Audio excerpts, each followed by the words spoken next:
Pagkatatwa, ito ay isang katang-isip lamang. Anumang pagkakahawig sa isang totoong tao, buhay man o patay, mga totoong pangyayari o sitwasyon sa pananalapi ay nagkataon lamang. Huwag kopyahin ng walang pahintulot. Ang plagiarism ay isang krimen. Si Up na pinaglalaban ang kanyang trend laban kay Down na pinaglalaban din ang kanyang trend.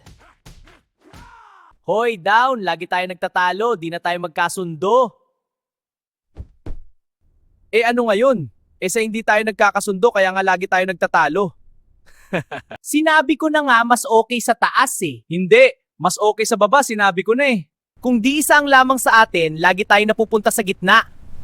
Napupunta tayo sa gitna, pero hindi naman palagi lamang ang isa sa atin eh. Anong gusto mong palabasin Down na tama ka? Up, wala akong gustong palabasin na mali ako. Alam mo Down, mali ang trend mo na pababa. Alam mo Up, tama ang trend ko na pababa.